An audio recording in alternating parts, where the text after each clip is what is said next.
అందరికీ తెలుసు. మన మండలం వేలేరు కాబట్టి వేలేరు పోలీస్ స్టేషన్ తరఫున ఇక్కడికి వచ్చినాము. సో మా తెలంగాణ పోలీస్ డిపార్ట్మెంట్ తరఫున సైబర్ క్రైమ్ అనే దాని గురించి అవగాహన కోసము మొత్తం ఆల్ ఓవర్ స్టేట్లో సైబర్ వారియర్స్ అనేది ఒకటి పెట్టారన్నట్టు. అంటే ఒక కానిస్టేబుల్ను ప్రత్యేకంగా ఈ సైబర్ క్రైమ్ అవేర్నెస్ గురించి కల్పించడం కోసము ప్రతి పోలీస్ స్టేషన్కి ఒక్కొక్కరిని ఇచ్చారు. సో ఆ మీటింగ్ అనేది ఒక ఏఎస్ఐ స్థాయి అబో స్థాయి అధికారి ఆధ్వర్యంలో చేయాలని చెప్పేసి అనడంతో ఇప్పుడు మేము సార్ వాళ్ళతో పాటు అందరం కలిసి రావడం జరిగింది. ఇప్పుడు ఎట్లా అంటే ప్రజెంట్ చాలా అఫెన్సెస్ జరుగుతున్నాయి. జనరల్గా మనం బయట జరిగే అఫెన్స్లు ఎట్లుంటాయంటే ఇంట్లో దొంగతనం జరగడము, లేకపోతే కొట్టుకోవడము, ఇటువంటివి జరుగుతుంటాయి. కానీ ఇప్పుడున్న ప్రజెంట్ టెక్నాలజీ వల్ల ప్రతి ఒక్కరూ స్మార్ట్ ఫోన్ వాడుతున్నారు. సో ఏ ట్రాన్సాక్షన్ చేసినా స్మార్ట్ ఫోన్ వాడుతుంటాం కాబట్టి మనకు బెనిఫిట్ ఎంతైతే ఉంటుందో లాస్ కూడా అంతే ఉంటుంది. సో మనం బెనిఫిట్ అనేది మనం మంచి కోసం వాడతాము, బెనిఫిట్ అవుతుంది. సో దాన్నే టెక్నాలజీని వాడి సైబర్ ఫ్రాడర్స్ ఏం చేస్తారంటే ఆ టెక్నాలజీ ద్వారానే మన అకౌంట్లో ఉన్న డాటా కానీ మనీ కానీ అంటే చోరీ చేస్తారు, ఫ్రాడ్ అవుతుంది అన్నట్టు అది. సో మనం ఏం చేయాలంటే ఇప్పుడు సైబర్ ఫ్రాడ్ అనేది దాని గురించి అవగాహన అందరికీ కలగాలి. ఎందుకంటే ఇప్పుడు మీరు బహుశా 9th or 10th class. So మీరందరూ ఇంట్లో స్మార్ట్ ఫోన్ వాడుతున్నారు, మీ పేరెంట్స్ కూడా వాడుతుండొచ్చు స్మార్ట్ ఫోన్. మనం టిక్ టాక్ అదో ఏదో ఇట్లా రీల్స్ ఇట్లా చూస్తూ అంటే మనకి ఏదో ఒక లింక్ వస్తుంది, మీరు ఈ లింక్ క్లిక్ చేయండి ఇంకా మోర్ వీడియోస్ వస్తాయంటే మనం టక్కున క్లిక్ చేస్తాం. మనకు తెలియదు అది నిజంగా ఏదైనా యూట్యూబ్ వాళ్ళు రీల్స్ వాళ్ళు పెట్టిందా లేకపోతే సైబర్ ఫ్రాడ్ వాళ్ళు పెట్టిందా అనేది తెలియదు. కాబట్టి మనకు తెలియకుండా జరిగిపోతుంటుంది. సో మెయిన్గా ఈ సైబర్ క్రైమ్లో ఏంటి అంటే అఫెన్స్ మన ఇంటెన్షన్ మన ప్రమేయంతో జరుగుతుంటుంది. మనకు తెలియదు వాడు మోసం చేస్తున్నాడని, కానీ మన ప్రమేయం ఉంటేనే జరుగుతుంది.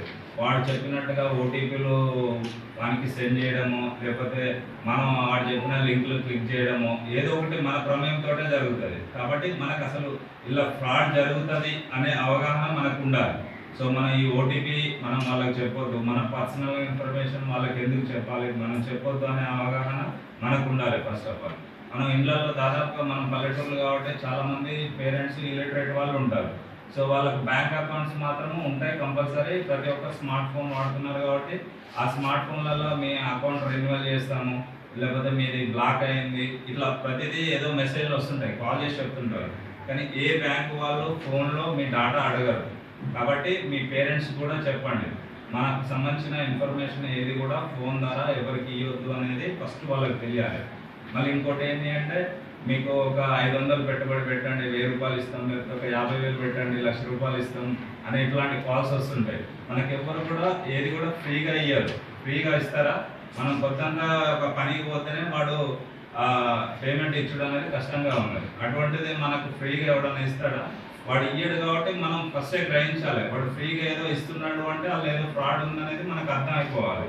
సో మనకు పేరెంట్స్ ఇంటికాడ కొద్దిగా ఇలిటరేట్ ఉంటారు కాబట్టి యాజ్ ఎ ఎడ్యుకేటెడ్ మనం వాళ్ళకి అవేర్నెస్ కల్పించాలి. ఇట్లా ఇట్లా ఫ్రాడ్స్ జరుగుతుంటాయి, ఇటువంటి ఇన్ఫర్మేషన్ ఏది కూడా మనం వేరే వాళ్ళకి ఇవ్వద్దు అనేది చెప్పాలి.